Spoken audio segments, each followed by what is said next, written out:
Well, again, our webinar this evening is on business planning. And this is a very important topic for new farmers, also for farmers who have been in business and are considering changes in their farm. Um, Business planning may not be as sexy a topic perhaps as some of the webinar topics we've done, but I would say that it's one of the most fundamental basic keys to success in farming. So I'm glad that you're with us here tonight. I'm glad that you have given us some of your time to share some of the practices and concepts behind successful business planning.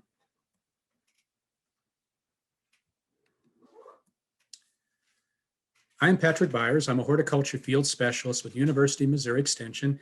And looking at this picture, I don't look particularly professional, but I show you this picture to point out that I was also for many years the owner and operator of a successful commercial peach orchard, Byers Orchard. And I'll be sprinkling some anecdotes related to our business throughout the presentation. We planted the orchard in 1991, and we ended that part of our farming enterprise in 2008. So we had a good long run of success with growing and marketing peaches. And again, I think that's helped inform me, first of all, as an extension specialist, but also as a farmer in my relationships with other farmers. And I want to point out our class resource. Tonight's workshop is based upon building a sustainable business, a guide to developing a business plan for farms and rural businesses. And we'll be talking more about this here in a moment. This is available as a free downloadable PDF. It's also available in hard copy. It was developed initially by the Minnesota Institute for Sustainable Agriculture in collaboration with the USDA Sustainable Agriculture Research and Education Branch. So again, it's an excellent, excellent resource. And if you have read this book, if you have it in hand, then you'll see as we go through the material tonight that I followed the outline and the presentation style of this book quite closely, because I have seen it to be a very successful tool for helping farmers develop business plans.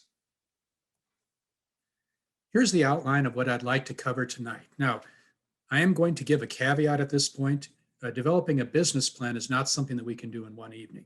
There are so many aspects to it, so many facets, so many ramifications that need to be considered, that tonight, all we can do of necessity in our time together is present some concepts that will hopefully help guide you in developing your business plan, and also hopefully steer you towards that publication I mentioned earlier.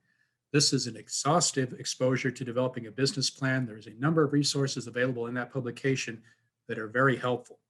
But at any rate, what we're going to do this evening in our time together is, first of all, an introduction and a reality check. Then we'll talk about the process of identifying values. Then we'll talk about reviewing history and taking stock of your current situation. We'll talk about clarifying your vision, developing a mission statement, and identifying goals. And the next bullet, strategic planning and evaluation, this is actually where we'll be spending the majority of our time this evening together on this particular area. And quite frankly, this is, in my experience, one of the more enjoyable parts of business planning, because this is where you look at the different options and you look at all of the implications and the ramifications in putting together a successful farm.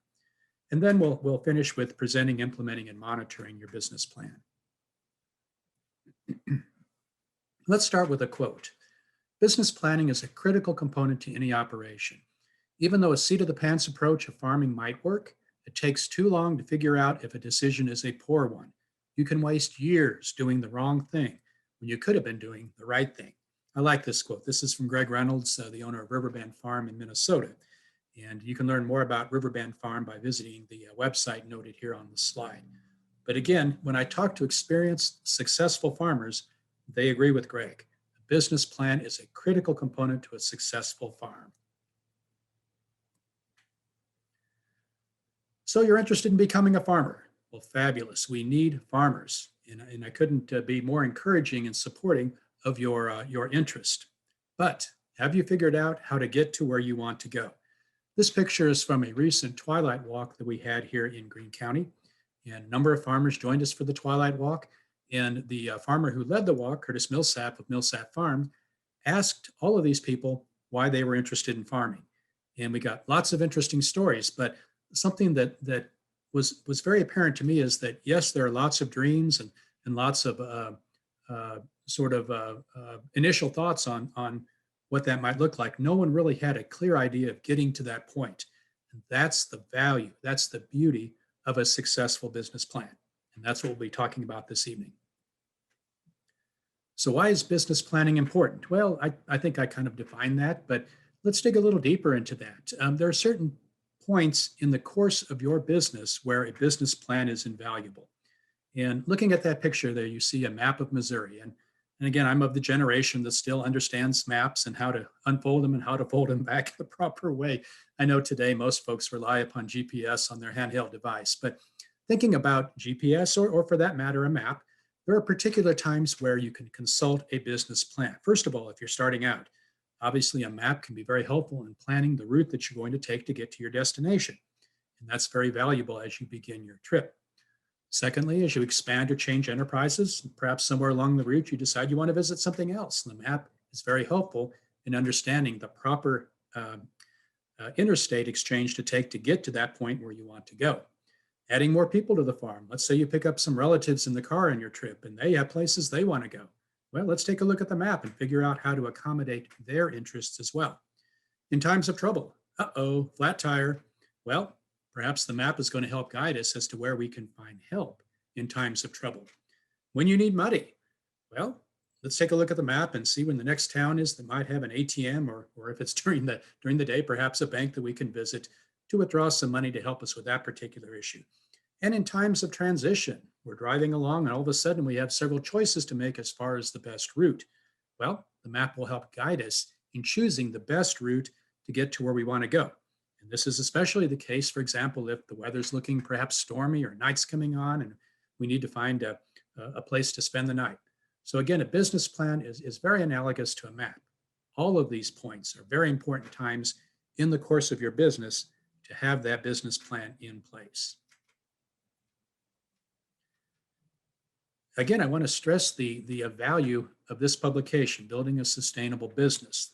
This publication takes a 5-step process to developing a business plan. And this is the process we're going to follow this evening. First of all, identifying values. Secondly, reviewing history and taking stock of your current situation. Third, clarifying your vision, developing a mission statement and identifying goals. Fourth, strategic planning and evaluation. And fifth, presenting, implementing, and monitoring your business plan. In other words, you're going to look first of all at what's important to you. Secondly, what you already have. Third, where you want to go. Fourth, what routes will you take to get to where you want to go? And fifth, the chosen route and how you mark your progress. I like this publication because it takes a whole farm approach. And again, it looks at all aspects of a successful farm. This publication includes lots of examples and case studies that you'll find very valuable, very helpful in customizing the approach to your farm. There are templates to use to fill out particular parts of the business plan. And I guarantee if you read through this book and you follow the 5-step process, you will have a business plan when you finish the book, and it'll be a viable business plan. Okay, the first point that we're going to cover, what is important to you, identifying values. All of us have values. Values, again, are the important things that guide us in life decisions. They're the standards, the beliefs, or the qualities that we identify with. Certainly, they're important in our personal lives. This is a picture of my family, and for me, family is a very important value. But they should also guide us in our business practices, in our business life as well. So let's spend a little bit of time talking about what values might look like. Again, values are standards, beliefs, or qualities that you consider worth upholding or pursuing. Now, these are important enough that you'll base your decisions upon these values. Now, over the course of a 30-plus career of serving farmers, many times I've asked them to identify their values. And here's some examples.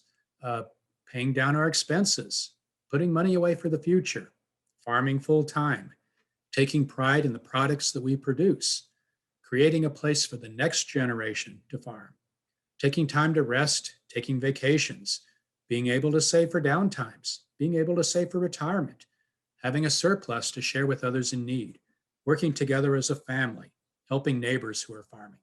These are examples of values, and I hope that those of you who are on the webinar today might identify with some of these values, because these seem to be common to many of the farmers that I've had the pleasure of serving over the years. Now, Seldom is a farm just one person. Frequently there is a team or a family involved, and it's important that the farm reflect the values of everyone involved. Let's take a quick look at this picture here. This picture was taken back in the early 1990s as we were planning our peach farm. And these are the people who had a leading role in Byers Orchard, which was our farm. First of all, Michelle, my wife, then Joe, my dad, and Phyllis, my mom. And yes, we do share common values, but we have values that perhaps are more important to one or the other of this team. And so part of the process of identifying values is to identify common values. Each team member should sit down and list and prioritize values. List your values and then prioritize them. And then come together. Look at that prioritized list. I suspect you're going to find a number of common values that motivate not only individuals, but motivate all of you as a team. And then you can develop team goals, farm goals that everyone can commit to and support. It's a fun exercise. It really is. And oftentimes it opens up aspects of people that you thought you knew. You learn more about people that are close to you in your family or on your team. Okay, the next step, what have you got? And this is a point where we review history and take stock of our current situation. And let's take a closer look at what this might look like. So, from the standpoint of taking stock of your current situation, first of all, what's the history of your business? Okay, so in other words, what's the past? What's the present? Let's assess the current situation. Then we'll talk about each of these points here in just a moment. But you're going to look at your marketing situation, your operations situation, your human resource situation, and your financial situation. And throughout this, you're going to be performing what's called a SWOT analysis, SWOT analysis. Now, if you're a new farmer or a prospective farmer where you don't have an existing farm, then yes, this section will be briefer, but there are still some important points to consider in this second step, which we'll talk about here in a moment. So again, now we're going to focus on what we already have. This picture here is interesting. This is a gentleman named Ken Krause. Ken has since passed, but when he was active in East Farm, he was an inspiration to me. He was a retired businessman. He approached farming very much as a business. He had a vibrant agritourism business in Kansas. And I got to know Ken when he decided to expand into pick your own fruit. And what I found interesting is that he looked at each different type of fruit as what he called a profit center. He looked at all of the aspects of each of those fruits. And we'll talk more about this when we talk about evaluating alternatives. But it was very interesting to me because he looked at his existing farm and he tried to figure out ways that he could incorporate new profit centers into that existing farm. But again, to do this successfully, he had to have a very good handle on what he currently had. So, what is the history of your business? If you're an experienced farmer or a business owner, first of all, you want to think about the different phases you've gone through in terms of marketing, operations, human resources, and finance. Okay, we'll talk more about that here in a moment too. You want to take a look at what's worked well and also what's failed, because that's going to help inform your decisions moving ahead. You also want to look at the key opportunities and challenges that you've encountered. Oftentimes, those challenges haven't gone away. They may still be there and they may impact some of the things that you might be considering as you move ahead. And then you want to, of course, reflect on what you've learned from your experiences as a farmer.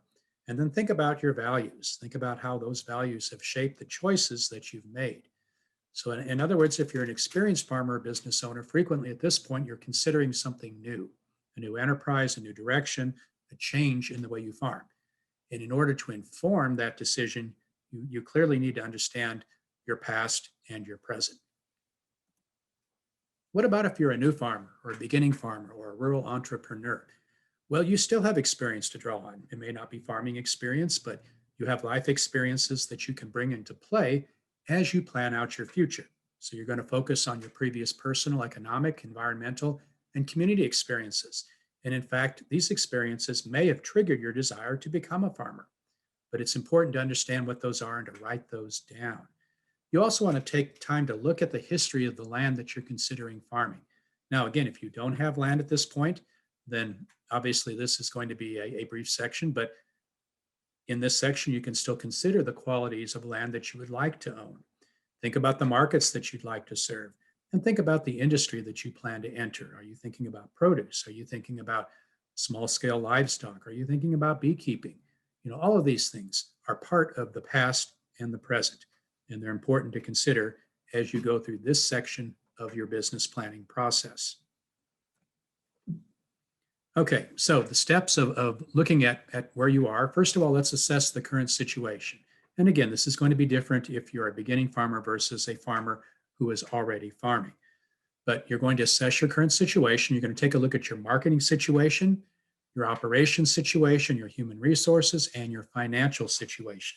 So again, you're looking at a number of things from the standpoint of where you are at present.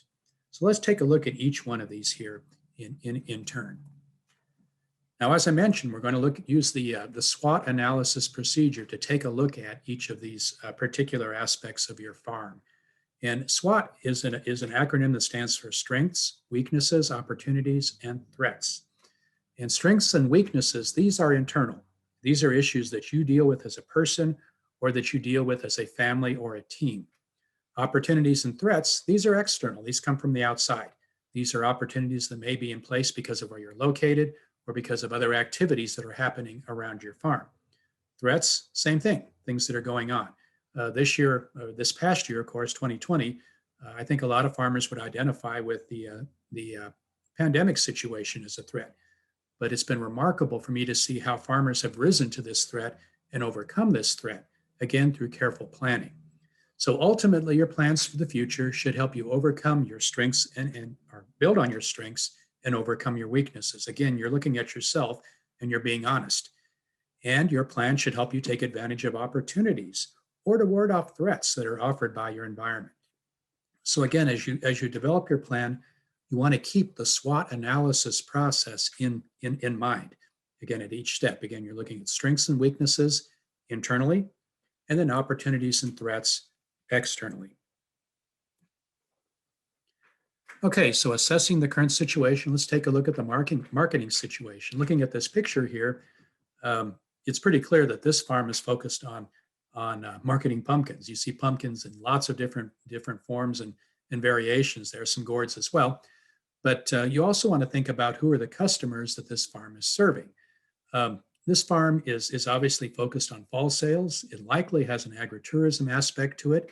It's inviting people to come out to the farm and choose their pumpkins, and it's focusing on experience. Think about unique features. What are the unique features that distinguish our products? I have a friend, and he does a number of value-added products from the crops that he grows on his farm, and he points out that he has something that no one else has, and that's the experience of coming to his farm, seeing the crops, and buying a product made from those crops. If he were to take his product and try to sell it at a grocery store, he wouldn't have that advantage. But again, there are advantages that every farm has, unique features. Distribution, how do we distribute our products? Pricing, how do we price our products? Promotion, what are the channels that we're going to use to promote our products? And marketing and industry, how is the market changing? Again, we're looking at the present. This is pretty straightforward. We just jot down what we've done in the past and what we're doing at present. Operations situation, what physical resources are available for our business? What is our soil like? What physical buildings do we have? What are the other assets that we have in place? Production, what production systems are we using? What are we experienced at? This picture shows strawberry production. This is strawberry production using the traditional matted row system.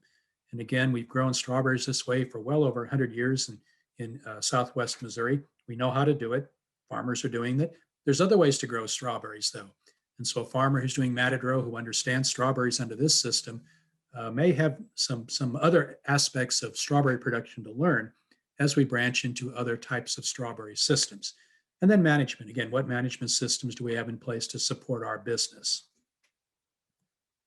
And then let's turn our attention to the human resource situation. Who is our current workforce? Who's involved in the business and what roles do they play? This is my friend Curtis Millsap and his son. His son is absorbing a lot of knowledge from his dad on farming practices and understanding farmers. And at some point, he's going to become a valuable asset to this farm. Even now, he's very much involved in farming at Millsap Farm. Skills, what are the unique skills that we need for our farm? Perhaps unique management skills relative to a particular production system. What skills do we lack at present? What might hold us back from the standpoint of expanding or developing as farmers? And then change. Will our labor situation change in the near future? Will someone enter or leave the operation in the future? One of the reasons that I discontinued Byers Orchard, the peach production side of my farm, is that, quite frankly, my children grew up. Yes, they grew up in the orchard, but when they became adults, they decided that the Byers Orchard was not their future, which is just fine. And at that point, I made the decision that I was going to go in a different direction. So again, as we go through these life changes, this becomes part of assessing the current situation and planning for the future. And then the financial situation, what are our financial needs at present? What do we need as a family or as a team to support our lifestyles, our living expenses? We also want to think about how well our business has performed in the past and how strong our current financial position is.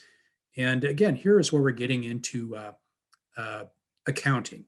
And I'm the first to tell you I am not an accountant, but I have an accountant on hire that is excellent. And she does a great job when it comes to helping me plan my farming enterprises, both looking at the past and the present and planning for the future. So bring on board professionals as you need them. They're invaluable. Now, the aspects of taking a look at financial performance are basically the same tools that we use as individuals. We can adapt these to our business. And these include the income statement, in other words, knowing how the money is coming in, the cash flow statement, which helps us understand where the money is going, the balance sheet, which gives us a feel for how income compares to spending, and then finally the statement of owner's equity, or how we're doing over time from the standpoint of the value of the business. And again, if you're serious about farming, all of these are involved in your farming practices. You have to understand the financial aspects of farming to be successful, both in the short term and particularly in the long term. Now, some other things to consider from the standpoint of the financial situation is risk. And farms are exposed to risk. And every business is exposed to risk, and it can be personal risk. It could be risk to production. It could be market uncertainties, or it could be risk related to legal and regulatory uncertainties. So again, very important to consider all of these things from the standpoint of where you are or where you've been in the past and where you are now, because these will help guide you as you make decisions moving ahead. Now, we'll talk about all of these here a little bit later in the presentation. Now, the financial environment is something that we have to take a look at too. We have to understand certainly the past and the present and try to get a feel for the future. And so we're going to be looking at things such as interest rates and the cost of borrowing money. Employment, are there people available if we need to hire people to help us in our farm? Inflation, what are the implications from inflation relative to the cost of the materials that we need to farm? And then government actions, is there anything that we can reasonably predict that might impact what we want to do relative to government actions? Okay, the next point, where do we want to go? Where do you want to go? And this is an exercise where you clarify your vision, develop a mission statement, and identify goals. Now, this, of course, is critically important for new farmers or prospective farmers, but it's also important that even farms that have an existing business plan in place regularly read that business plan and revise it as needed to reflect changes in the farm. So again, yes, the vision can be fairly static, but the mission statement may change and certainly goals may change as well. Okay, so how do we clarify vision, develop a mission statement, and identify goals? Well, first of all, we dream a future vision, okay? Secondly, we develop the mission statement. And third, we set and prioritize goals. I like this picture. Again, I have several pictures of my friend Curtis Millsap, and that's him in the lead there. But following Curtis is his wife. And then the other two people are interns on the farm. And it was very interesting to me. This was a meeting that I had with the four of them. And Curtis was considering some changes to his farm. And so we basically sat down and we had a visioning session. We talked about the mission of Millsap Farm, and we talked about setting and prioritizing goals. So again, very interesting exercise. Okay, so let's talk about dreaming a future vision. Here's Curtis again, and it's important to choose a time frame when you think about the future. Okay, so again, Previously, we've looked at the past and the present. Now we're trying to look into the future. And we're trying to envision what the future might look like for us personally, as a family, as a team, and as a farm. And it's helpful to look at timeframes. And typically the timeframes that are chosen are 1 year, 5 year, and 10 year. It can be helpful to revisit values because values, of course, will help drive vision. It can be helpful to consider using a focus group. Here are the attendees at one of our Twilight tours, and we basically developed an impromptu focus group with these folks. And you can see the lady with her arms crossed. We asked her to talk about her vision as a farmer. She was not farming. She was thinking about what she would like to do.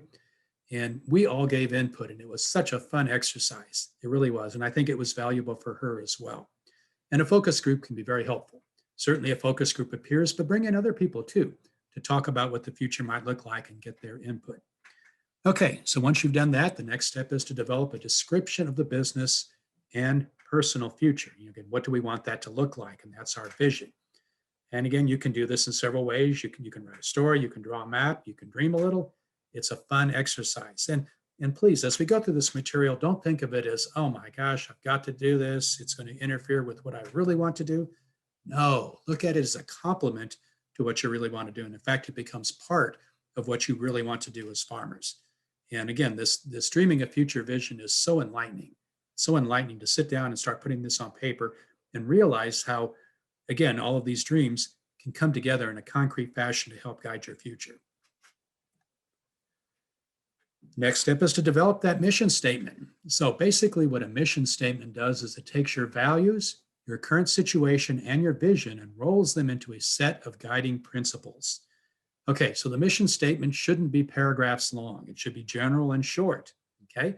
I'd like to suggest a limit of 5 to 6 sentences. And I also like to suggest maintaining a positive, active voice when writing. It's always more dynamic to use the active voice. So let's see an example of a mission statement, and I'll look towards our orchard. This was the mission statement that we developed as we were planning Byers Orchard. And again, there were other aspects to our mission, but I just chose one that aligned very well with the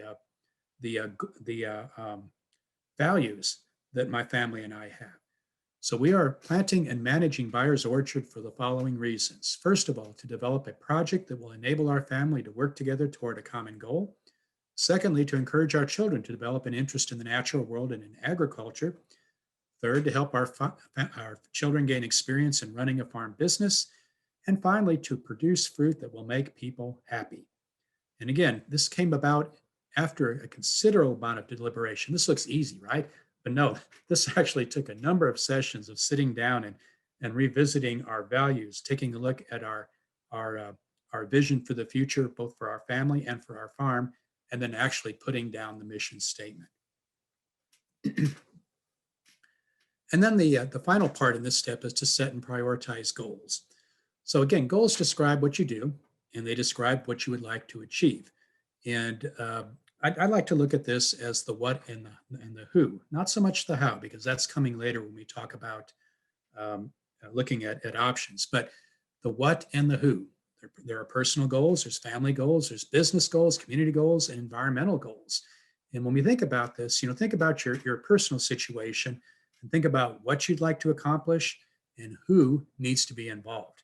And basically, that's how goals are developed. Now, the most common timeframes, again, that are used for goals, similar to what we talked about from the standpoint of vision, a short-term horizon of 1 to 5 years, an intermediate horizon of 5 to 10 years, and a long-term horizon of 10 years or more. So again, we're looking at timeframes to help guide us in developing our goals.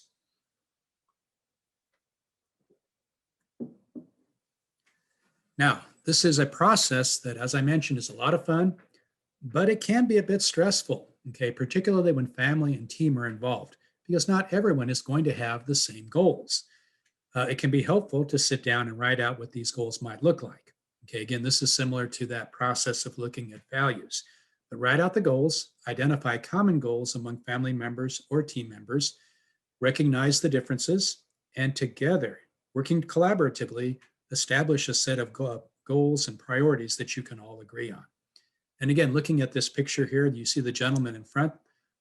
That's a colleague of mine who is just an excellent mediator. And it can be very helpful, particularly in a family or a team setting, to bring someone in who is a disinterested party who can mediate this discussion. And again, a skilled mediator can help guide the process to a successful conclusion. So again, we see all of these people around the table. This was not an actual goal setting exercise. It was a group of farmers that came together, but we did a mock goal setting exercise again that my colleague was mediating. And it was very interesting to see how the farmers opened up when a disinterested party was guiding the discussion. So again, it can be helpful to bring on a mediator. Now, how do we prioritize goals? Well, first of all, we can take a look at resources and recognize that yes, we can develop a list of goals. We've got to have the resources to achieve goals. And it's not a very common situation where we have enough resources to achieve all of our goals simultaneously. Okay, this is why the effort of prioritizing goals is important. So again, through prioritizing, we identify those goals that are most important to our families and our teams and to our business. And once we've identified those important goals, we prioritize those from the standpoint of allocating resources. And these resources could be money, they could be time, they could be personnel and labor. All of these things can be limiting factors to achieving all of our goals. But if we prioritize goals, then we can dedicate the resources necessary to reach those goals. And we have to recognize, though, that in some cases, achieving a particular goal may actually delay achieving another goal. But again, that's just the reality for most of us. And with limited resources in hand, let's focus on those important goals. Once we've achieved those, then we can reallocate resources towards other of our goals. The next point, the next point of the five-part process is to take a look at the routes that you can take to get to where you want to go. And this is strategic planning. And this is where we're going to spend quite a bit of time tonight. First of all, because it's endlessly fascinating. But secondly, this is where you take a look at options and you determine the right mix of profit centers, as my friend Ken would have said, to achieve success. And again, here's another quote. There are an endless number of potential strategies. You must find the strategies that work for you. Okay, that's what this section is going to be all about. So strategic planning. Here's the process. You develop a business strategy, then you evaluate strategic alternatives because there may be more than one way to achieve a goal. We then decide on a whole farm strategic course of action. We develop contingency plans in case things don't go as originally planned. And then we develop the strategic section of our business plan. So again, this is endlessly fascinating. This is so much fun to sit down and take a look at what your future might look at. Consider options. And sometimes as you're considering options, alternative options may come to mind that you might not have considered initially.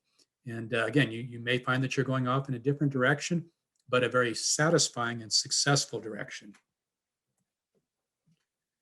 So here are some thoughts on what the process might look like. It's an involved task. Okay, take your time and get help. Again, as I mentioned, oftentimes there may not be, there may be options that don't immediately come to mind. But as you bounce ideas off of other people, you can have some very useful successions brought to mind. So again, get some help. No one is an expert on all aspects of strategic planning, and your team might include folks such as a banker, other farmers, extension specialists, business specialists, the staff of federal and state agencies, and the people that you intend to serve as a farmer. I like this picture, first of all, because some of my good friends are in this picture, but looking at the tall gentleman in the middle, he is the owner of an orchard. And I remember when he began his farming operation back in the late 80s, he was one of the first farmers that I worked with as a new outreach specialist in Missouri. And we worked together to plan his farm. He comes from a professional background. He understands business, but he also understands the importance of bringing in people that can offer alternative viewpoints and that can offer expertise. So don't be afraid to get help. Don't be afraid to bring some of these people that I have listed here into your planning process, your strategic planning process. Okay, let's take a look at your marketing strategy. And basically, this is how you do it. You define your customer or your target market, and then you tailor your product your pricing, your distribution, and your promotion strategies to satisfy that target market. So taking a look at this picture here, this was a shot I took at a farmer's market. Okay, so we can look at this particular stand and we notice, well, Blue Rooster garlic. Okay, well, obviously they're selling garlic, but the fact that they're set up at a farmer's market means that they're addressing the clientele at farmers markets. If we look a little bit closer, we're going to notice that their product is not the same thing as the garlic that you would purchase at a grocery store. First of all, it's hardneck garlic, and hardneck garlics have unique flavors and characteristics that really stand out from a more traditional garlic. So they're focused on that. They're also promoting themselves, Blue Rooster Garlic. If you look at the person behind the table there, you'll notice that she has on a shirt that highlights the farm and the farm's name. There's a banner behind them there. The tablecloth is blue as well. And they are doing lots of very interesting things to help target a particular market. And so these are the things we think about when we think about a marketing strategy. When we think about the particular market we're looking at, we want to think about who our target customers are and what do they value. So let's take a look at this stand here at a farmer's market. And notice the large banner at the top, a taste from the past. So immediately we can see that this particular farmer is targeting nostalgia. So they as we can see as we read a little bit lower, we notice that they're offering heirloom vegetables. So they're taking advantage of the interest that many of the people who come to a farmer's market have in heirloom vegetables, in the types of vegetables that you wouldn't commonly find anywhere else. They're also growing crops without using pesticides or chemicals. And that appeals to a particular group of target customers as well, and the values that those customers have. So again, here's an example of a farmer who is reaching out very effectively to a particular market. Product. What product will we offer and how is it unique? Here are some value-added products from the Ozark Fruit Company. And this is a farm in Howell County, Missouri. They grow berries and vegetables, particularly blackberries and strawberries, and they sell fresh fruit, but they've actually developed a product that is unique to their farm, and those are fruit-based syrups. So you can see they have a strawberry syrup, a blackberry syrup, and a raspberry syrup. They also have jams based upon the berries that they grow there as well. And so they've developed some products that are unique to their particular farm. And they market these products in unique outlets. For example, they have several farmers markets they serve. They also serve some boutique type stores that will highlight their products. So again, they have focused on their product, they developed it, and they're capitalizing on unique aspects of that product.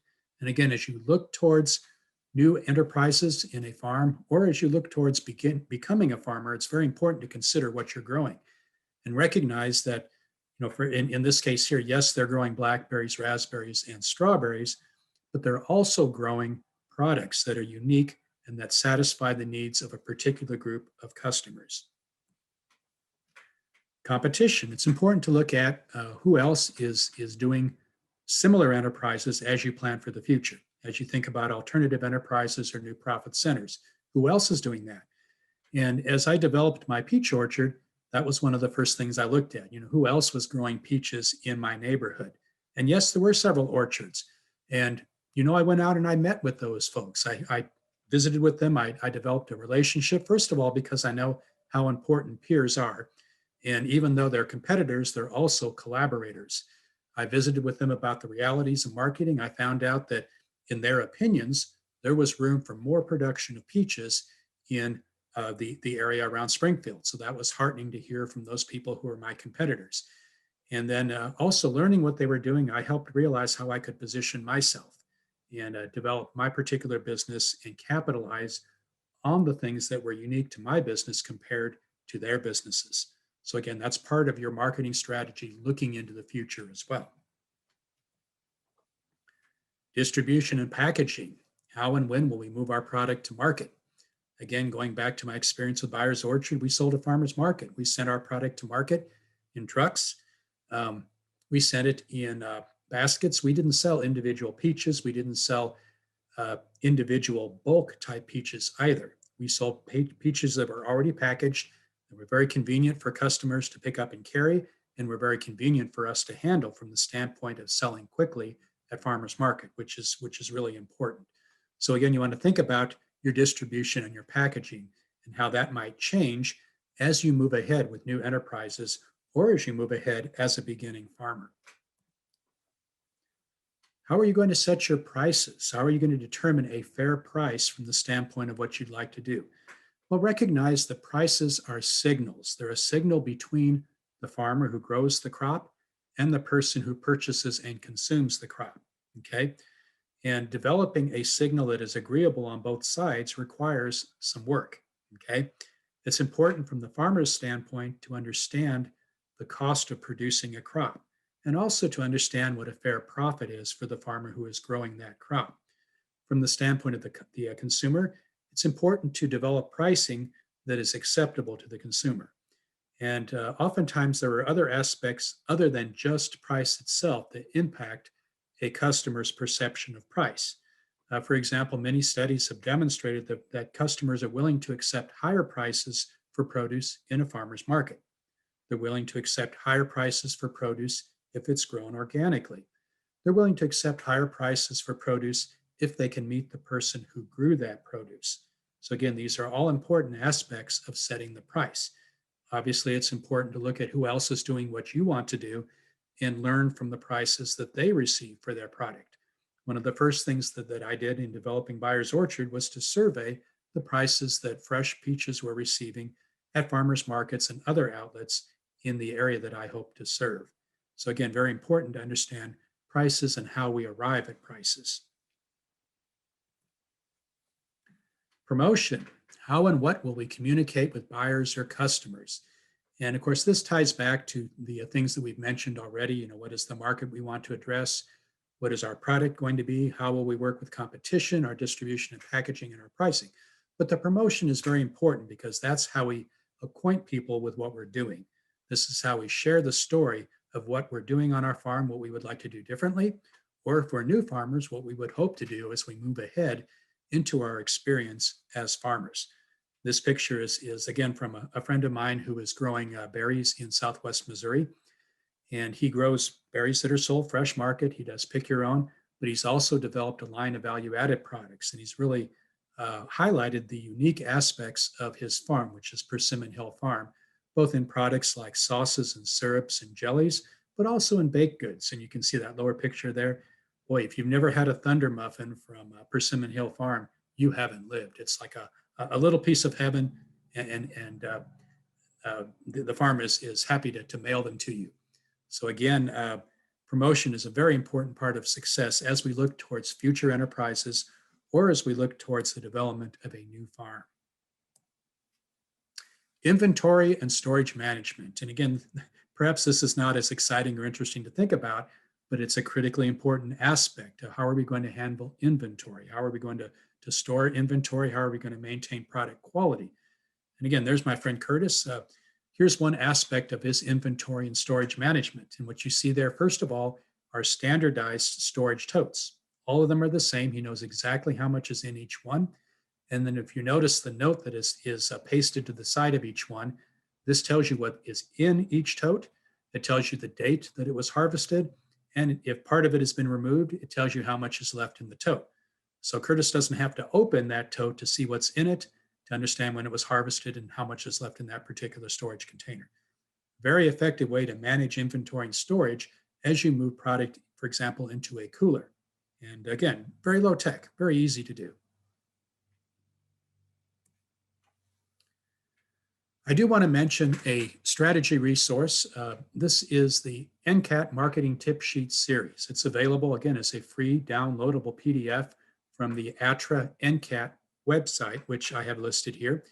This particular tip sheet series includes information on addressing a number of marketing opportunities. For example, agritourism, pick your own, CSAs, selling at farmers markets, roadside stands, using the internet, selling to restaurants, selling to grocery stores, selling to institutions, tips for selling to aggregators or grower marketing co-ops, tips to selling to produce brokers or produce distributors or produce packing houses, and tips for selling to wholesale buyers at terminal markets.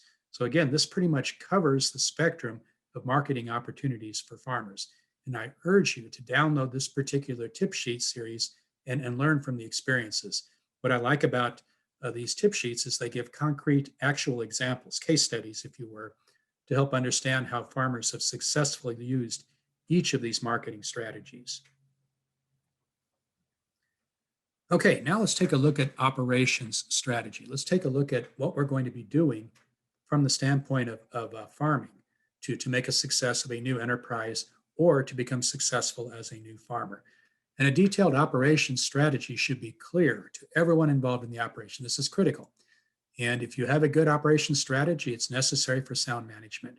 So again, take the effort to put together a clear and concise operations strategy. So what's in the operations strategy? Well, first of all, production management.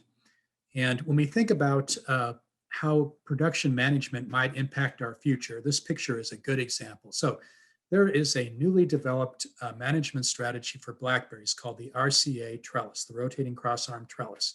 And you can see it illustrated in this picture here. This is an entirely new way of growing blackberries compared to the way we've traditionally grown blackberries in Missouri. It offers some huge advantages, but it also has demands from the standpoint of production management.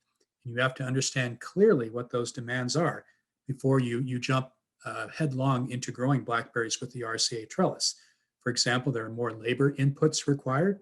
There's more management inputs required. It's also a fairly expensive system to install. Even with all of these constraints, however, it can be extremely productive and it can overcome some of the risks inherent in blackberry production. But again, it's important to understand the whole picture when it comes to considering alternatives such as the RCA blackberry trellis system. And again, as we think through developments on the farm, or as we think through establishing a new farm, we want to think about what is involved in actually producing crops. Regulations and policy, what institutional requirements exist. So depending upon what you want to do, there may be some requirements that have to be satisfied. For example, in the case of Byers Orchard, I was required to get a county license to sell peaches in Webster County. And again, you can see an example down there in the lower corner. Part of my business currently is selling elderberry cuttings. And in order to sell elderberry cuttings, it's required that I be inspected by the Missouri Department of Agriculture. And so there you can see my certified nursery inspection certificate. Some farmers are subject to the Food Safety Modernization Act produce safety rule, and it's required that they go through a grower training and abide by a number of regulations related to safe production and handling practices. So again, investigate the institutional requirements that might be in place for what you plan to do. How do you find these things out? Well, you talk to people who are involved in the similar enterprises, or you talk to extension specialists, business specialists, or others who have expertise that they're happy to share with you. So what are you going to need from the standpoint of what you want to do? What are your resource needs? And, again, a good way to learn what those might be is to talk to other farmers. Developing that peer network is critically important. And I encourage everyone who's considering farming, new farmers who might be in our audience, to establish a relationship with an existing farmer. Join us for our monthly twilight walks. That's a great way to meet other farmers and to develop those relationships that can help guide you to success. And one of the things the farmers are always happy to talk about are resource needs.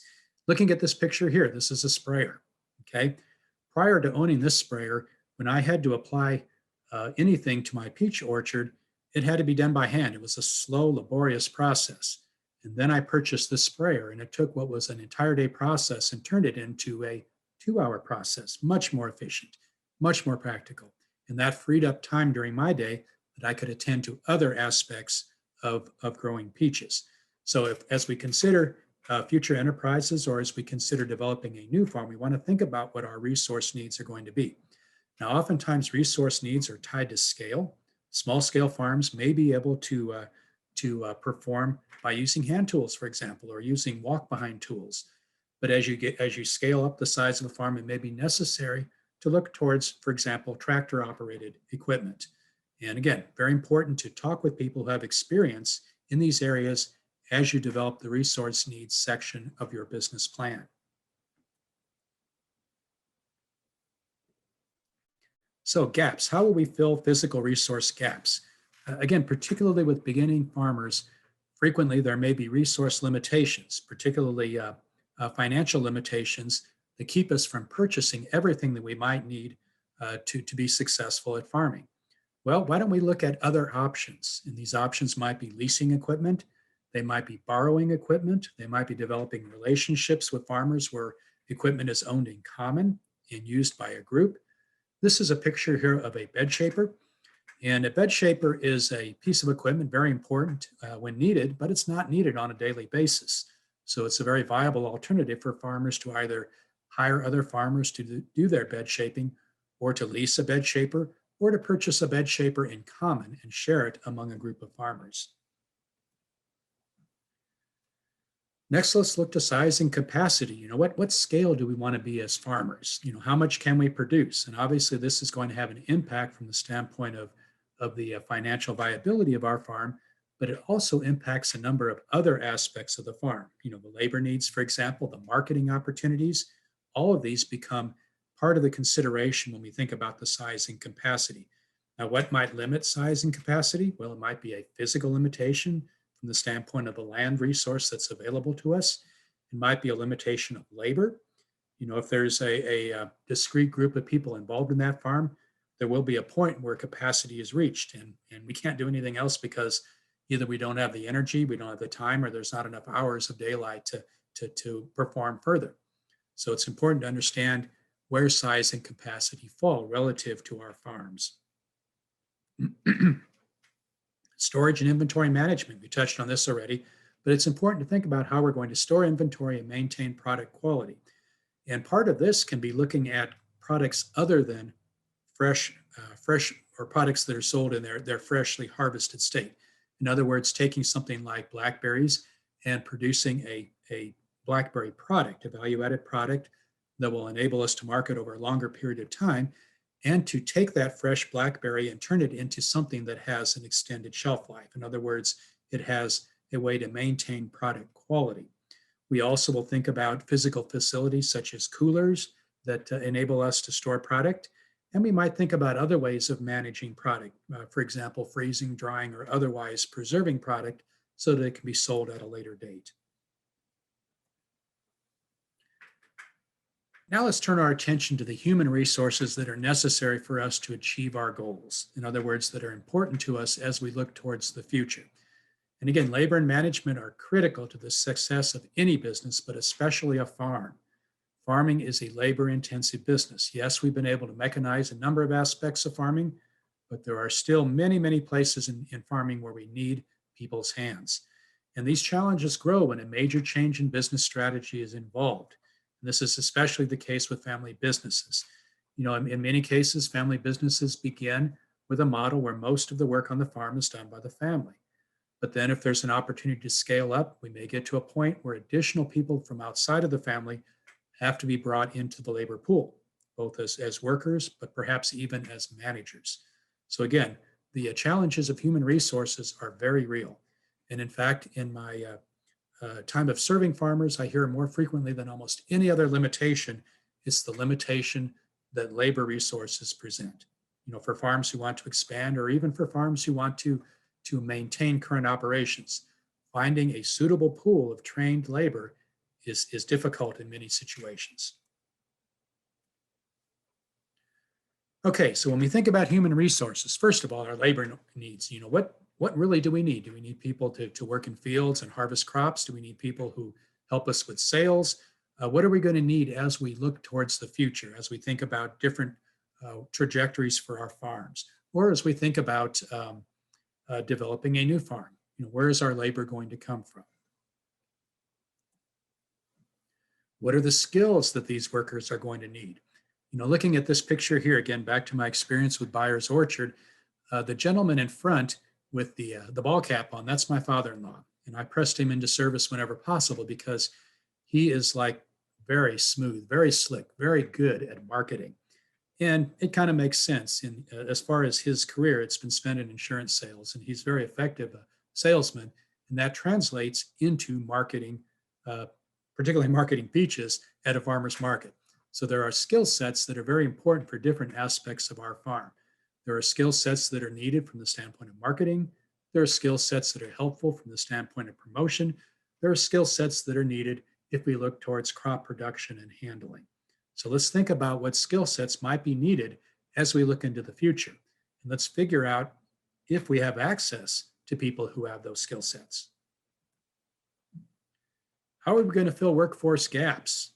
Well, this is another picture from my past in Byers Orchard, and there were a number of times as I was developing and establishing the orchard where I needed help.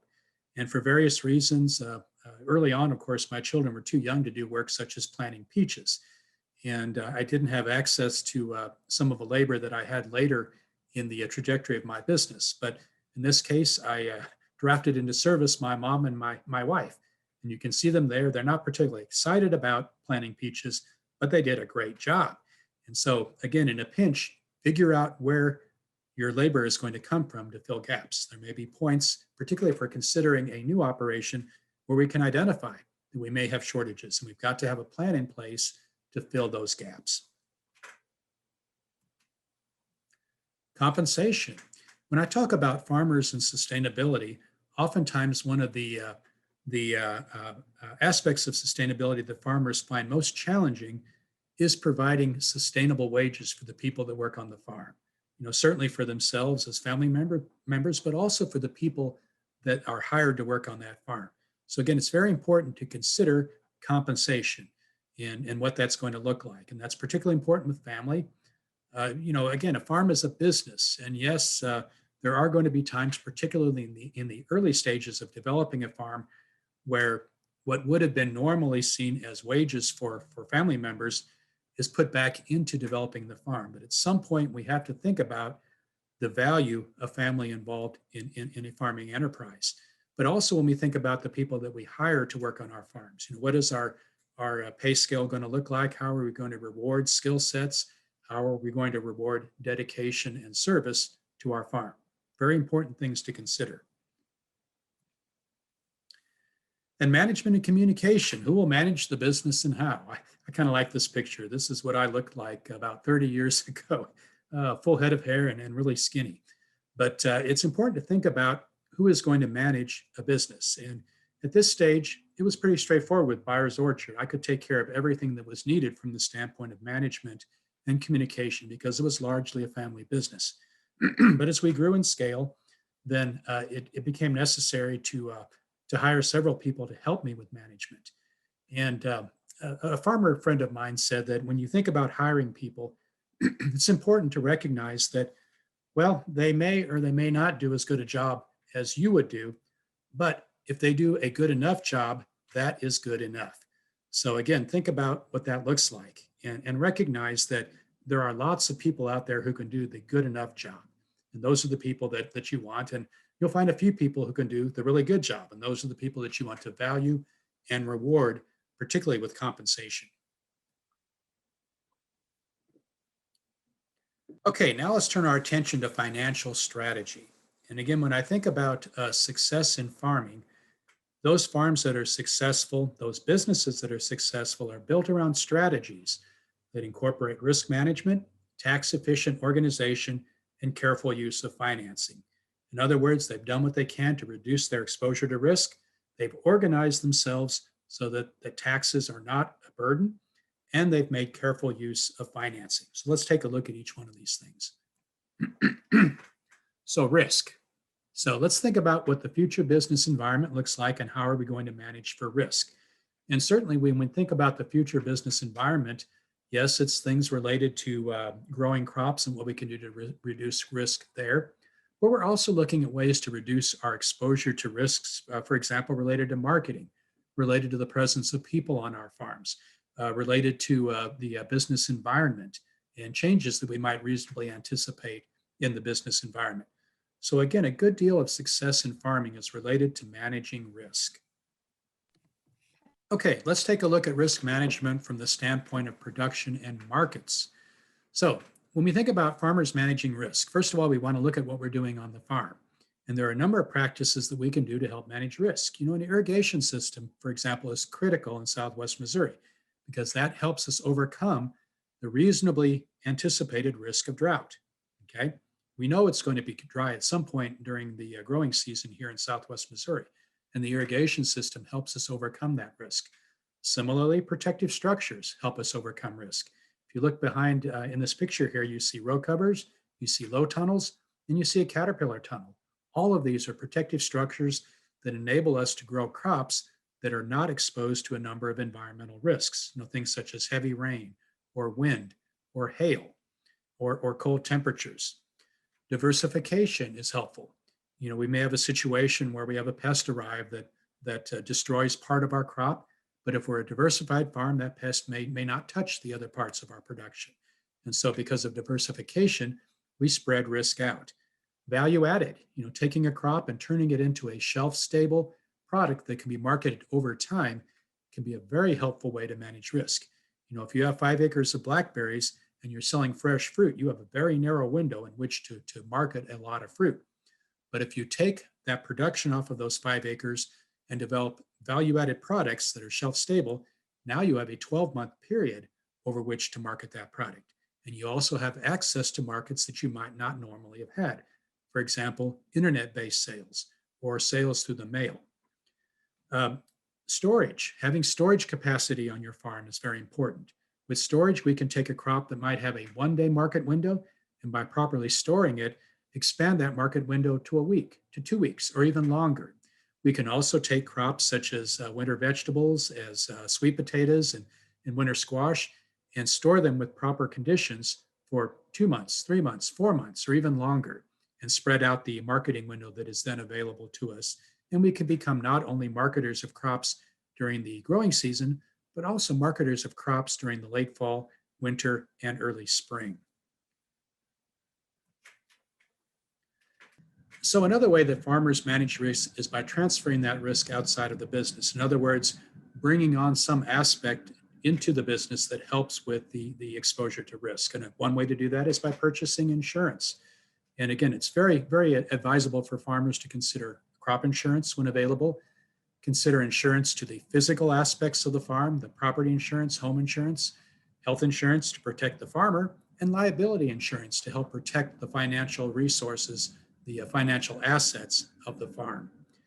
Signing production and sales contracts can be helpful. For example, if you're marketing through a grocery store or a restaurant, and you can negotiate a sales contract, then you understand clearly what is needed from the standpoint of production. You have a market already lined up.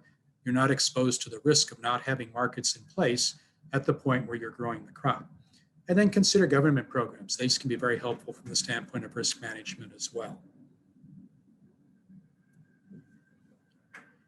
Another way that farmers manage risk is by building internal capacity to bear risk financially into their businesses. So for example, adjusting household income in times of financial stress. In other words, adjusting your cost of living, for example, to a lower level during periods of financial risk. Diversifying income sources within and outside the farm. It's a common situation for a member of the farm team or the farm family to have outside income. Perhaps it's retirement income. Perhaps it's a job off of the farm. Perhaps it's the return on investments. But again, there can be ways that you can manage risk by diversifying income sources. It's also very important to increase liquidity whenever possible. So in other words, to hold cash that can be then available as needed to manage risks as they arise. Leasing short and long-term assets can be helpful. Again, you don't have to own a number of the assets that are needed to be successful at farming. And leasing, of course, reduces the risk that an owner would have relative to these assets. For example, if you own that bed shaper I saw earlier and you have it stored in the shed and a tornado destroys the shed and the bed shaper, well, obviously you've been exposed to a risk. But if you don't own that bed shaper, and if in fact it's only physically present on your farm and you're using it to create beds, then you've reduced your exposure to that particular risk of damage to that piece of equipment. And then it can also be helpful to spread out asset sales and purchases from the standpoint of managing risk. Now let's talk about organization. How are we going to legally organize and structure the business? And I find it quite frankly, scary when I talk to a farmer who does not have a legally organized business on their farm. And again, there are a number of ramifications relative to exposure to liability, relative to protecting assets, relative to the burden of taxes, and particularly relative to owning the farm and transferring that farm ownership to someone else or passing it on to another member of the family. So it's very important to consider what that organization is going to look like. Now, again, I am not a tax consultant. I am not a farm management specialist. I'm not a lawyer. I don't have the expertise to advise you on how you should go, but I can sure give you a list of people who can help with that. And I can share my personal experience for whatever that's worth. But again, it's very important that we consider the legal structure of our farm business. Again, the structure, the organization that you choose, it will have risk, finance, tax, and estate planning ramifications. And it's very important to work with a tax specialist, an accountant, or a legal advisor to get this right. And what's right for one farm may not be right for another farm. So again, you need to talk with professionals to help you understand what is right for your farm. Here's some traditional organizational structures for farm-based businesses: sole proprietorship, the partnership, various types of corporations, the B corporation, the C corporation, and the S corporation, the limited liability corporation or the LLC, the land trust, and the cooperative. And again, as I said before, there are lots of nuances to each of these organizational structures. So again, visit with someone who is experienced in what this might look like. And recognize too that if we have folks on the webinar today that are not Missouri residents, your situation may be different than it is in Missouri, because frequently there are state-based regulations and laws that govern business organization. And it's important to understand what the particular laws are that relate to the structure that you choose to use. I do want to mention an excellent resource. This is the Tips About Farm Business Structures resource from NCAT. Again, this is the same group that brought us the marketing tips series. Here's a tips series about farm business structures. And it goes through each of these particular organizations. It talks about what that structure looks like. It talks about the advantages, and it talks about some considerations that you want to think about as well. You know, for example, if we look at sole proprietorship, the advantages, the biggest advantage is that it requires no special legal declarations or procedures. It's very informal. So if you do nothing in this regard, you're considered a sole proprietor. Now, is that a good idea? Well, maybe, but let's take a look at the considerations. First of all, because there's no legal distinction between the owner and the business, the owner is liable for everything that the business does. In other words, in the unfortunate event of litigation against your farm, all of your personal property, your home, your personal property, your assets could be vulnerable. So again, if you're organized as a sole proprietorship, quite frankly, this can be risky.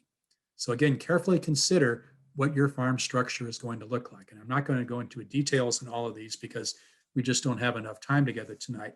But by all means, download this particular publication, take a look at it, and this will give you a good starting point when you do talk to your tax advisor, your accountant, or your legal counsel.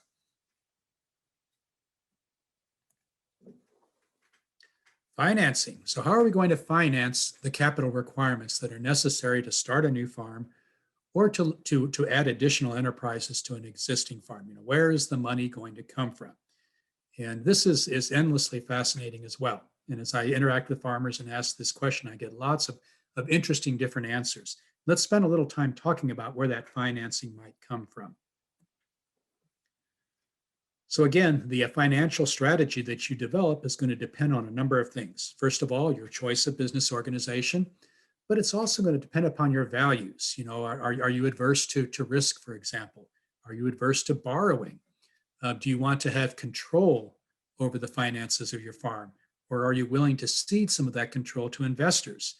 Do you have a good handle on costs of financial options? You know, for example, what might interest rates look like in one setting versus another? And are you able to make it work on paper before you start from the standpoint of the maturity of loans and when you have to pay things off? When we think about financing, certainly it's important from the standpoint of startup businesses and new farms, but it's also important from the standpoint of annual operations on a farm and long-term capital expenses. So we may need financing for any or all of these particular expenses. Okay, let's talk some more about financing. So when we think about financing real estate, this is a really important thing to think about because oftentimes this is the largest farm expense. And for new farmers who are acquiring land, typically that's the case. Even for existing farmers, as they scale up and acquire additional land, it is a very important expense to take into account. And quite frankly, doing a good job of financing real estate can make or break the farm. So we want to carefully consider, obviously, the market price for that land. This can be a real challenge for farmers in urban or suburban settings because oftentimes the base value of that land is quite high. It can be based upon the value of the land that is close to you. We need to look at financial feasibility from the standpoint of providing income from the farm to offset the cost of purchasing that land. And then we want to think about the impact of the financial arrangements relative to cash flow. If we have to tie up all of the income from a farm in servicing the loan to purchase the land that farm is located on, there will be no money left for cash flow and for the other aspects of the farm that require the expenditure of cash. So we want to carefully consider the purchase of real estate. It has to be carefully considered. Now let's think about where the money is going to come from. Okay, so traditionally with farms, the money frequently comes from internal sources. It can be from family equity, and I see this frequently when establishing small-scale farms. The family or the team is using money that is internal. It's money that has come from other sources, from savings, from investments, from inheritances, but from some internal source. It can also come from retained earnings. In other words, with existing farms, as they are expanding or developing new enterprises, rather than taking earnings and turning them into investments or some other form, these earnings are plowed back into the farm. And this is a common thing that's done too. And particularly in the early years of new farms, earnings are plowed back into developing the farm further. Money can also come from external sources. It can come from debt, and this is a frequent way to finance a farm. In other words, from borrowing money. It can come from shared ownership, where others become part of the farm. They're not active from the standpoint of farming operations and marketing, but they're silent partners. They've provided funds to help support the development of the farm. We see this frequently in the case of family farms, where there may be non-active family members who still share the mission of the farm and provide funding to help support the farm. Now, at some point, obviously, they're going to expect a return on that investment, but at least initially, they can be an important source of funding for the farm. Leasing can be an important part of providing money. And then obviously outside equity is important as well. Now let's talk about beginning farmers and financing, because financing for beginning farmers can be particularly challenging. Where is the money going to come from when I've got to think about things like purchasing land, purchasing equipment, developing markets, developing facilities, all of these things that are part of a successful farm? Well, here are the common sources of financing for new farmers. First of all, family or parental financing. In other words, money coming from the family. And in my experience, almost every small farm has some portion of their financing coming from the family. It can come from local banks, particularly if the beginning farmer already has a relationship with a bank. That bank may be willing to help finance the farm. And in fact, there are a number of banks that have made specialties out of financing new farms. Now, recognize one of the things they are going to expect is a viable business plan. So again, we're talking a little bit about the chicken and the egg here. You've got to have the business plan in place before you can get the financing. Local government financing, state government financing is an option as well. And if we look at this particular graphic here, this is a process that's in place to support a beginning farmer loan program that's available through the Missouri Agriculture and Small Business Development Authority Loan Program. This is a division of the Missouri Department of Agriculture. So basically, the new farmer would contact a participating lender and apply for the loan. They have to agree to the rates and the terms, and then the bank will submit this application to the Missouri Agriculture and Small Business Development Authority Loan Program. I'll just call it MASBDA, will then basically offset the cost of this loan with tax-exempt bonds that they are able to issue. And these bonds then become the backing for the loan. And the advantage to the bank is that these bonds do not have any interest payments that are due on them. The bank can invest those bonds and see a return on it. And then because this is an advantage to the bank will typically provide these loans at a lower rate that's negotiated with MASBDA. So it can be at very favorable rates, very favorable terms for beginning farmers. And then, of course, the final decision is made and the lender finalizes the loan. So this can be an important source of funding for beginning farmers here in Missouri. And for more information on that, you can check out the Missouri Beginning Farmer Loan application. There are also federal government financing options in place. In some cases, these are loans. In other cases, these are grants to offset the cost of particular aspects of the farm. Creative relationships with existing farmers can be very helpful. And then creative relationships with non-governmental organizations, nonprofits, and others who have a vested interest and expressed interest in developing small farms and developing new farmers and in developing local food systems. So again, there are a number of nonprofits, for example, that operate land banks where they have relationships with existing farmers that are looking for people that might be interested in farming land.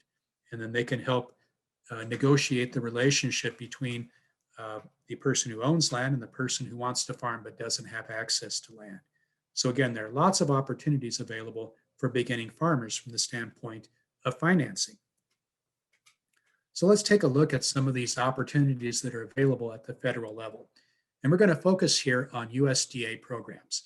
And I want to mention first the USDA Farm Services Agency Beginning Farmer and Rancher Loans. And there's several different types of beginning farmer and rancher loans.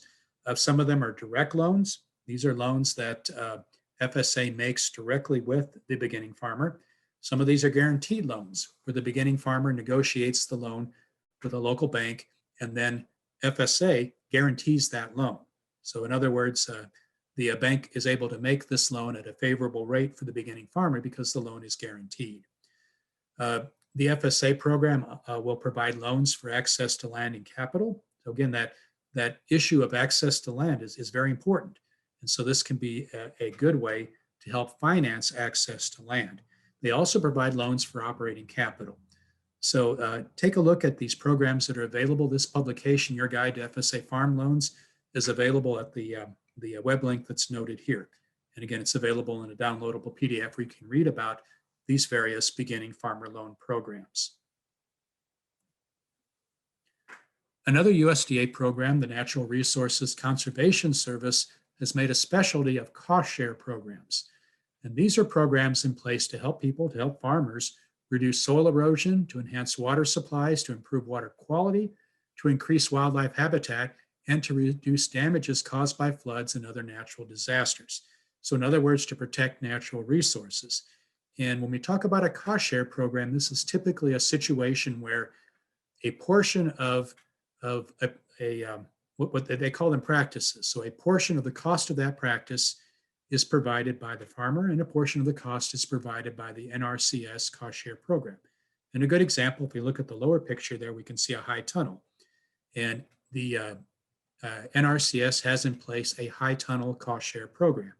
What this program does is it offsets part of the cost of the high tunnel. In other words, it finances a portion of the cost of the high tunnel. And depending upon the various qualifiers for a farmer, this could be in the neighborhood of 60 to 70 or even more % of the cost of the high tunnel. So it can be a very helpful way to help finance portions of the farm, such as a high tunnel. There are also cost share programs in place to help offset the costs of practices such as establishing woody plantings in riparian areas to reduce soil erosion, to offset the costs of irrigation systems, to offset the costs of formation of berms, just a number of different practices that are very useful to farmers.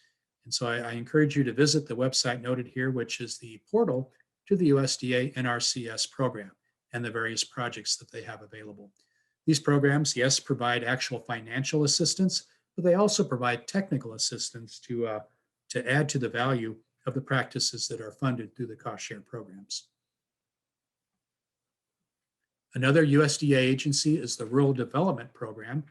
And the Rural Development Program includes a number of loan programs to support farmers For example, to mention two of them, there is in place a program to support farms that are interested in developing value-added products as part of their farming operation. And there are programs in place to help offset enhancements to the energy use on farms. In other words, for example, there are programs in place that might help fund solar energy on a farm. So again, I encourage you to consider some of these programs as well. So take a look at the USDA Rural Development website for more information on those programs. And then something that is hot off the press is the publication Building Sustainable Farms, Ranches, and Communities, a guide to federal programs for sustainable agriculture, forestry, entrepreneurship, conservation, food systems, and community development. And basically, this is 101 pages packed with information on federal programs to support farmers and others that are interested in sustainability. So I urge you to download this publication and read through it. You'll likely find some ideas in there that will help guide you and perhaps some ideas on things that you hadn't thought of before. You know, for example, looking at this picture, you see that the picture of the bumblebee in the center on the flower. There are actually programs in place to help offset the cost of establishing pollinator habitat. And the importance of pollinators on diversified specialty crop farms cannot be emphasized enough. And so there are programs in place to help offset the cost of establishing habitat to support these pollinators. So check out this publication for an exhaustive look at the programs that are available at the federal level.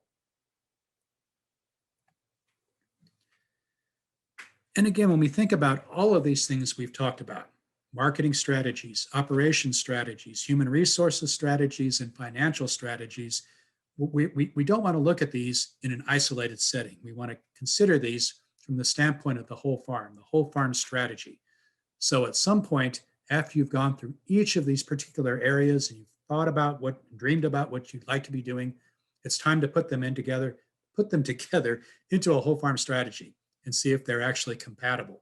Because there may be things that you're considering that just flat out are not compatible, you know, because of limitations you might have relative to your land base, for example, your location from the standpoint of marketing, or the number of people who are involved in the farm from the standpoint of labor, or the money that you have available from the standpoint of financing.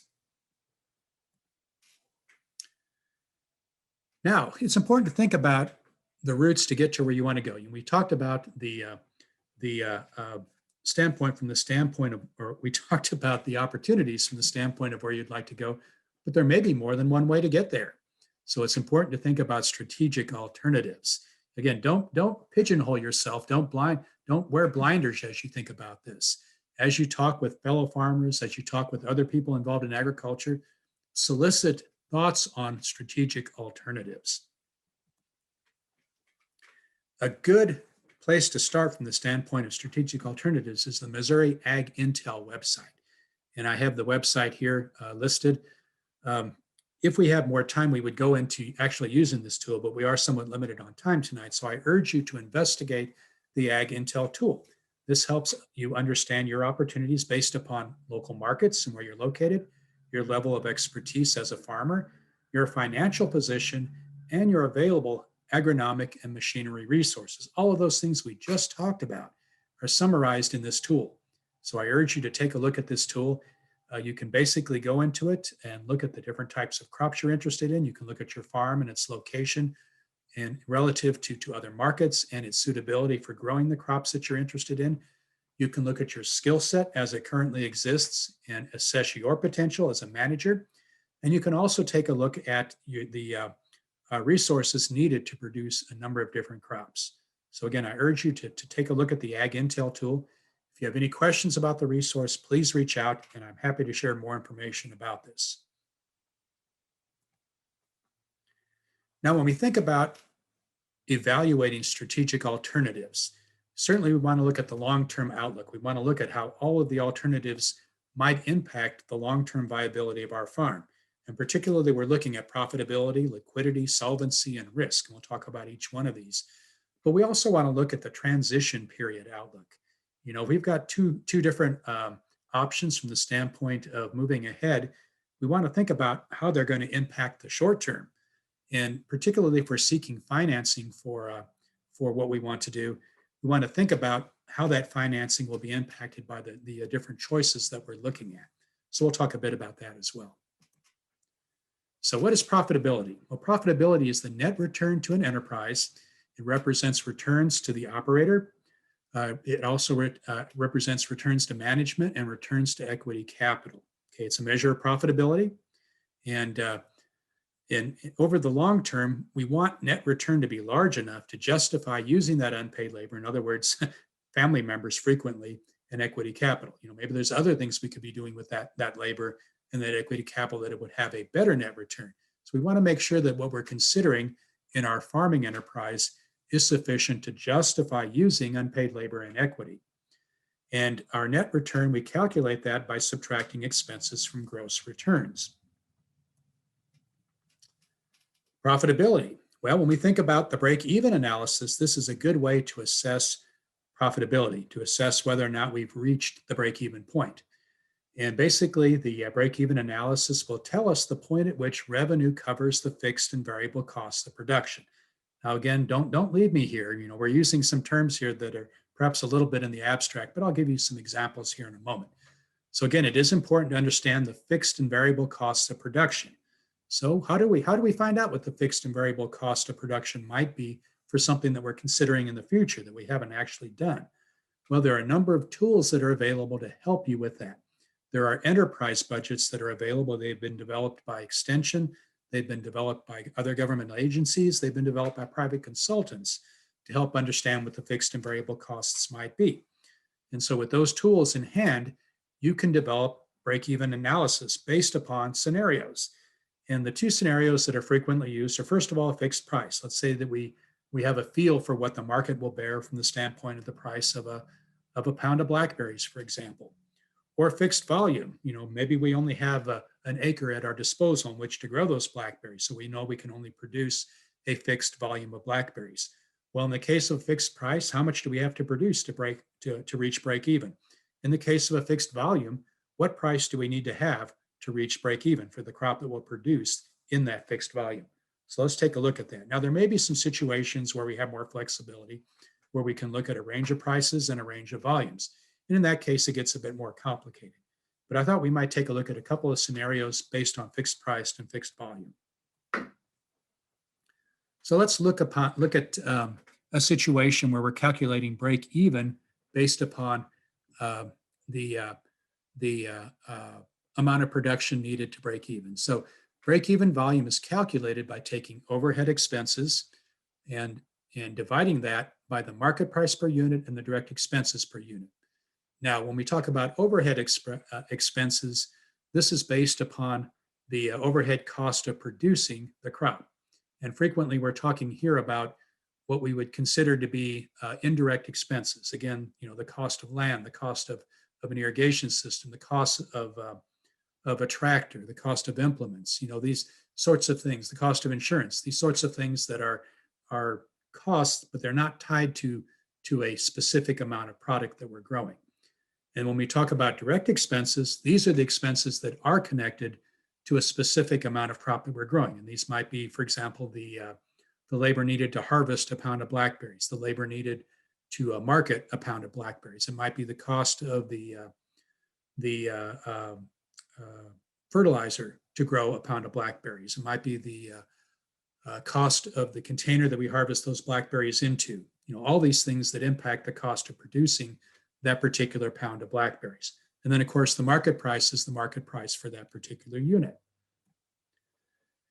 Now, if we calculate break-even value, we calculate this by knowing production volume, by knowing overhead expenses and direct expenses as well, okay? And we can think of this as the minimum market price needed to cover variable and fixed costs of production. So let's take a look at some examples of each one of these different ways of calculating break-even. So here's our scenario. Let's say we're blackberry farmers. We're investigating blackberry production, and we know that our fixed costs are about $1,365 per acre. And we base this upon an enterprise budget that the University of Kentucky has put together around blackberries. So again, we know that our overhead cost, our fixed cost, our overhead expenses is a little over $1,300 per acre. What about our variable costs? Well, we can look towards a Missouri budget that was developed recently, where we understand it takes about $1.71 per pound to grow a crop of blackberries, to grow and market a pound of blackberries. So again, with these pieces of information in hand, we can figure out what our maximum production per acre is going to be to break even at a particular, or I'm sorry, we can understand what our break even price is at what we consider to be a reasonable production per acre. We can also take a look at what the minimum level of production needed to break even if we have a reasonable price expected. So it's fairly reasonable to expect about 6,000 pounds per acre with blackberries if we do a good job of growing those blackberries. Well, if that's the case and we run the calculations, then we need to receive at least $1.73 per pound to realize the break-even point on these blackberries. Okay, so it'd be $1.73 per pound in selling the entire 6,000 pounds per acre. Now, I will tell you at this point that $1.73 is a very low price for blackberries. The more typical price the blackberries receive here in Missouri is somewhere between $3 to $5 per pound. And so if you think about that, we can see that the profit potential for blackberries is excellent, even if we focus on the minimum price needed for break even. Well, let's take a look at a situation where our market won't bear anything more than $3 per pound for blackberries. So again, doing the calculations, we can figure out that the minimum level of production needed for break even is about 1,058 pounds per acre. Now, I will tell you that it is possible to achieve much better than 1,000 pounds per acre for even a mediocre blackberry planting. So again, we can see a profitability potential even in a blackberry planting that doesn't achieve the maximum possible yield, if we can achieve at least a $3 per pound price for our blackberries. So the bottom line is that in this scenario, blackberries look pretty darn good from the standpoint of break even and profitability. And we can run these calculations for any crop if we have a handle on what the expected fixed cost would be for those crops and the variable cost for those crops. Now let's talk a bit about liquidity. So is this strategy that we're considering going to help generate cash flow sufficient to pay back debts in a timely fashion? So again, just because something is profitable doesn't necessarily mean that it will generate cash flow, okay? And again, back to our blackberry example, blackberries are going to give us a reasonable prospect for profitability, but all of that cash is going to come within a short period of time. So again, we've got to consider what that might mean from the standpoint of debt payment. You know, is it worthwhile to borrow a lot of money to plant a blackberry planting if we might have difficulty paying back that debt in a reasonable amount of time? We also have to consider that there may be a period of time before that blackberry planting becomes profitable. In the case of blackberries, we typically don't expect full production for 3 years. And so the full potential of profit in a blackberry planting won't be realized for a number of years. And in fact, it'll probably take 3 to 4 years to pay back the investment, the initial investment in establishing that blackberry planting. So we need to think about that when we think about blackberries as one of the enterprises that we might consider.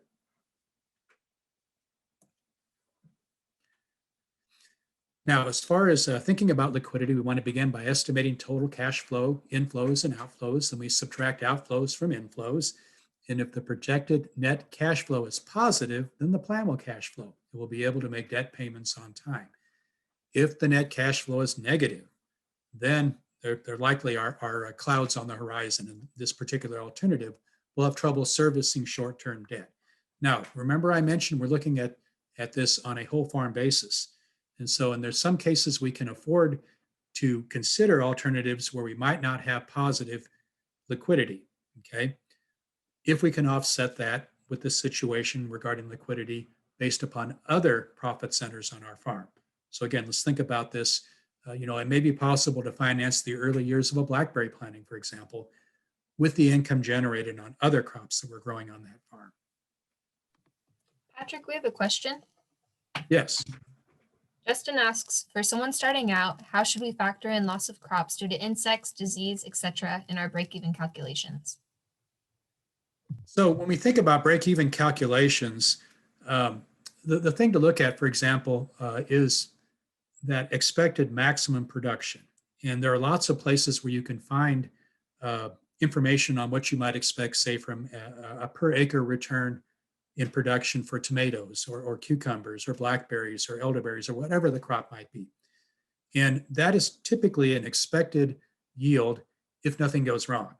Well, I will tell you that every year something is going to go wrong. It's just the nature of farming. And when we think about that particular risk, we want to think carefully about how we're going to manage that risk. Let's look at blackberries for an example. And we might have a situation where uh, blackberries might be exposed to a drought. And that obviously is going to have serious impacts on the amount of berries that we can produce and the quality of those berries. In other words, we'll see less of a yield on the blackberry planting. We can overcome that risk by putting in an irrigation system to water those blackberries. Let's think a little bit about tomatoes. So tomatoes are prone to diseases, especially if they're grown in the open field. But if you move those tomatoes into a high tunnel, you can now grow them with less exposure to diseases. And quite frankly, you can see tremendous increases in yield in growing tomatoes in a high tunnel compared to growing those same tomatoes in the field. So again, when we think about the break-even analysis, oftentimes we focus on what that expected production would be. And we calculate based upon that. And then we recognize that we as farmers have to do what we can to predict that expected yield. And yes, there are going to be years where that yield will be less. And we want to build into our break-even analysis a little bit of a cushion. And frequently that cushion is related to price.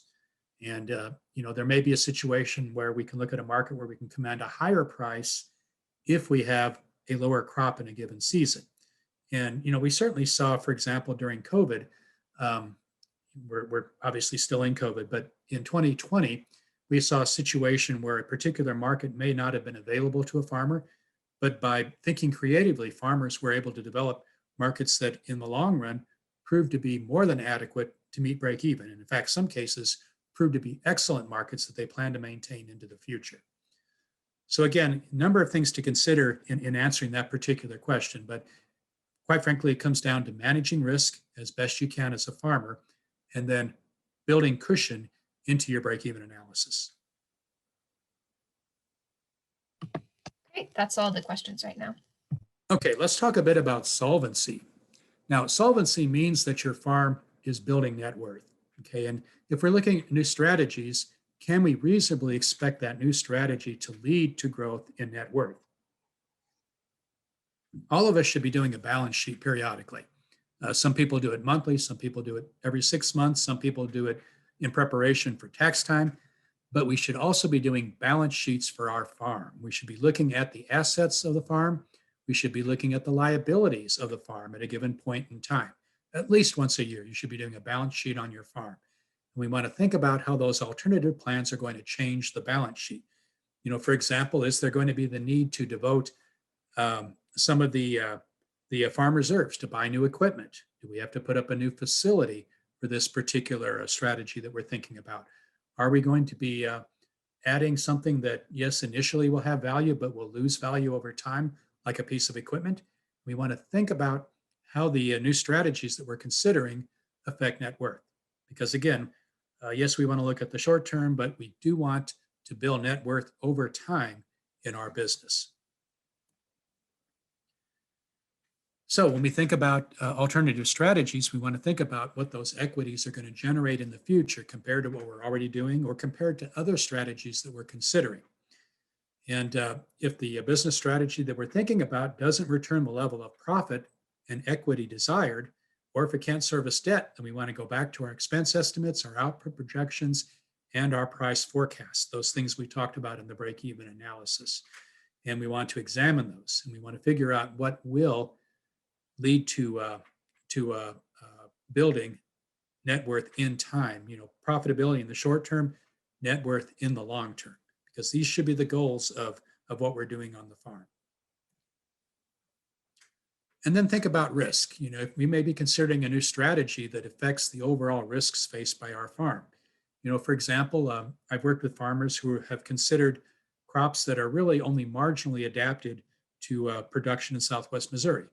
And, for example, I remember a farmer that was very interested in in growing sweet cherries.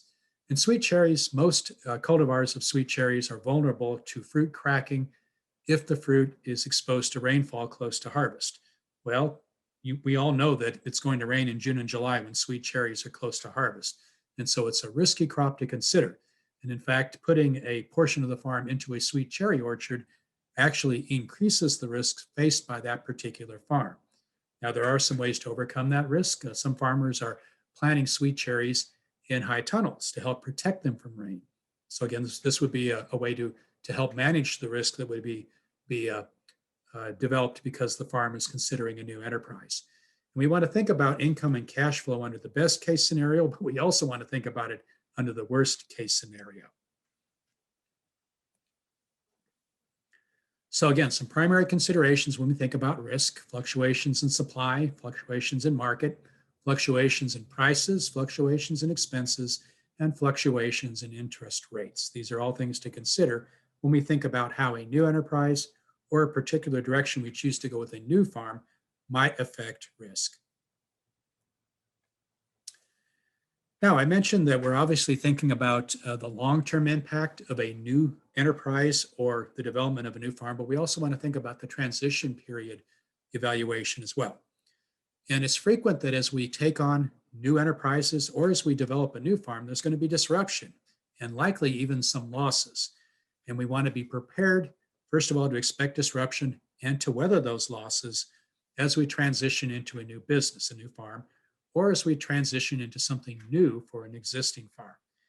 Now, one of the reasons the transition period is of interest is because this is of extreme interest to lenders, because lenders, I mean, obviously they're going to take a long-term look at a loan, but they're also going to take a look at the ability of the farm to service a loan in the short term.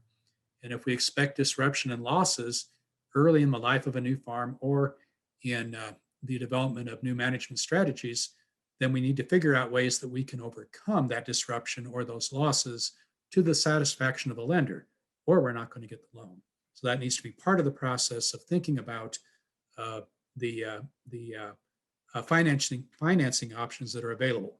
Some financing options are going to be very strict. Others are going to be more lenient and more amenable to the situation during the transition period.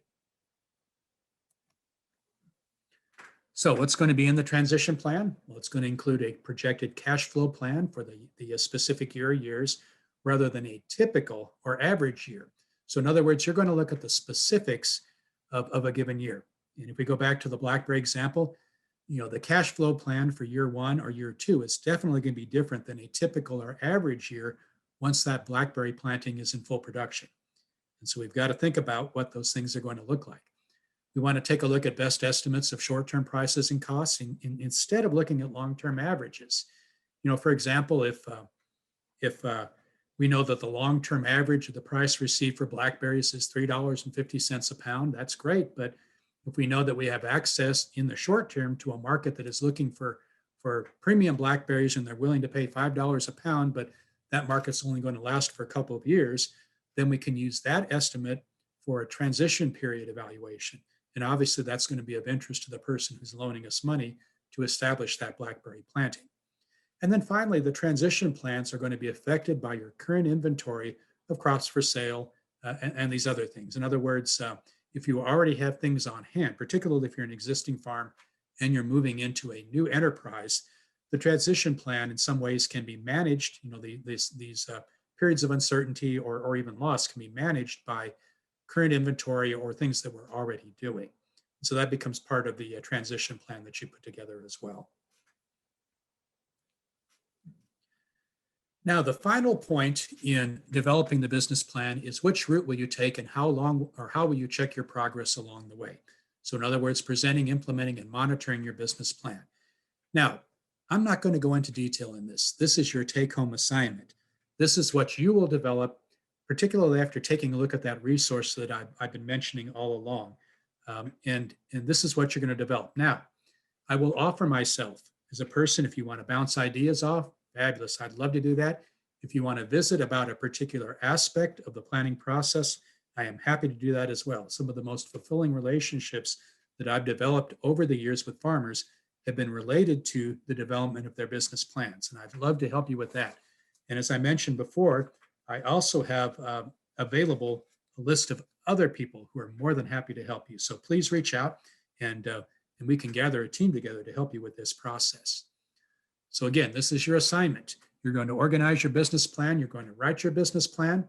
You're going to implement your business plan, and then you're going to monitor your business plan.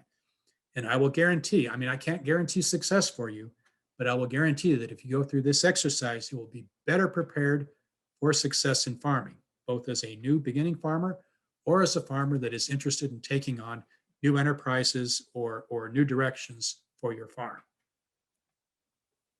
I do want to mention some resources.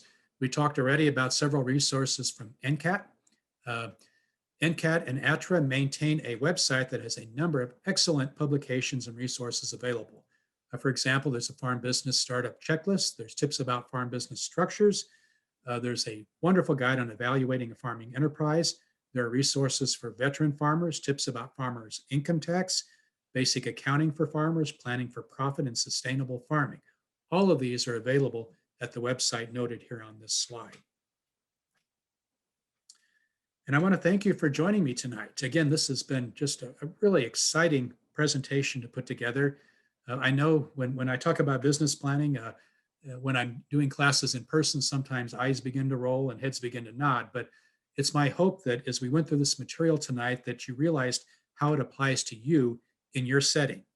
As I mentioned just now, I'm happy to work with anyone who's interested in developing a business plan. Please reach out. My contact information is listed here. And I'd love to work with you during the journey to develop the map to your success. So thank you very much for joining us tonight.